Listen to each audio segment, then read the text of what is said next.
Hi guys, this is Sam and welcome to Logic. In today's grammar video, we continue exploring the verb patterns of the verb suggest, following on from my previous video on how to use suggest, recommend and demand, which you can find over here.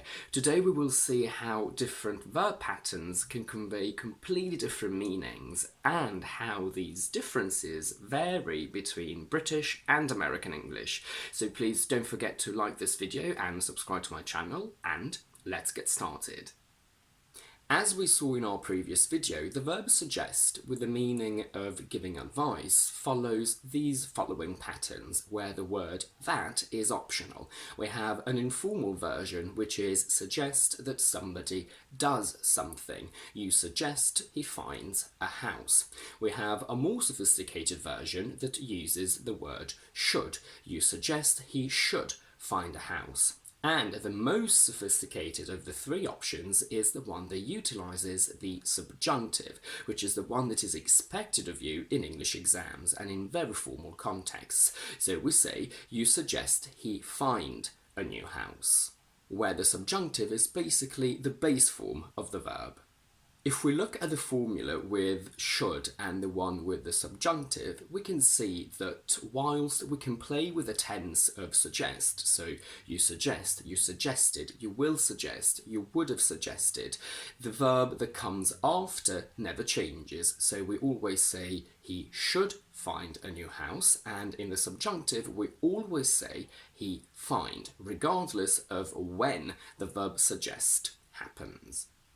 I now want to bring your attention back to the first option, the informal one, which is very common in spoken English, but again, you should probably stay away from it in English exams and very formal contexts. So we're talking about suggest that somebody does something. So in the present, we would say, you suggest that he finds a new house. In the future, you can say you will suggest that he finds a new house. We wouldn't really say that he will find a new house.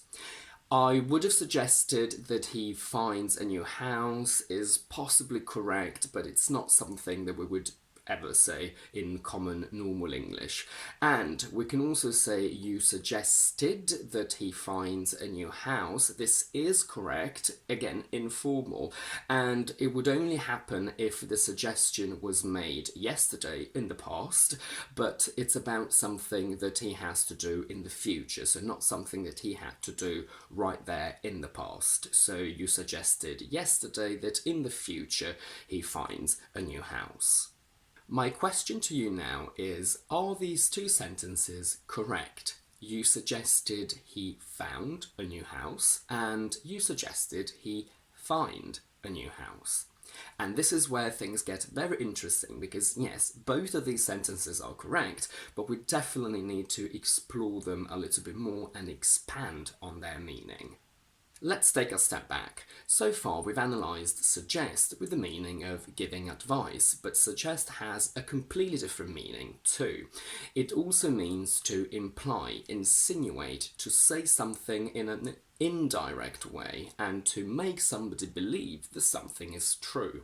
And when suggest has this meaning, the verb following suggest does not use the subjunctive, so both suggest and the following verb follow normal verb tense patterns. Let's say, for example, that Tom used to do drugs in the past, but he's clean now. But one of his colleagues tells his girlfriend that Tom's behaviour has been very erratic lately. His girlfriend can then reply, are you suggesting he's doing drugs again? And that means, are you implying, are you insinuating, are you trying to say that he's doing drugs again? With that meaning in mind, let's go back to our original sentence, which is you suggested he found a new house. And this is where the difference between British and American comes into play.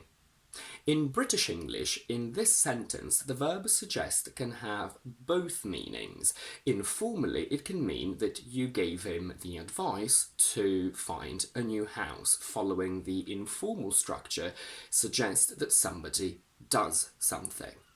And it also means that you implied that he found a new house. A situation for this could be that the police are looking for him and they interrogated you and you mentioned that maybe he'd found a new house. So they asked you where he was and you said something that made the police believe that he had found a new house. With the meaning of imply, the most grammatically accurate option would actually be you suggested he had found a house, but in normal English we simply stick to you suggested he found a new house. But in American, if you say you suggested he found a new house, so simple past and simple past, this only gives the meaning of implying. So you insinuated that he'd found a new house. It does not give the meaning of advice. In American, if you want to give the idea of advice following suggested in the simple past, you can only say you suggested he should find a new house, or with the subjunctive, you suggested he find a new house.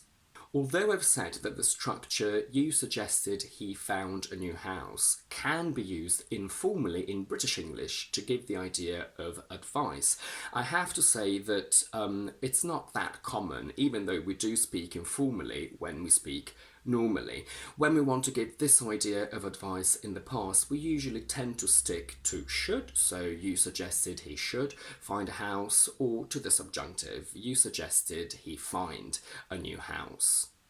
Personally, I would never say you suggested he found a new house with the meaning of giving advice. And I have to say that in this case, my brain is a little bit more American. So if you say that to me, instinctively my brain will understand that you implied that he'd found a new house. And that's it for today. If you like this video, please don't forget to give it a thumbs up and to subscribe to my channel down below. And do let me know in the comments if you have any questions about how suggest works. And you can also express your sheer frustration against this verb, and I'll try to explain it a little bit more to make it a little bit easier. In the meantime, I will see you on Thursday with my quick vocabulary videos and next Tuesday with my next explanation one.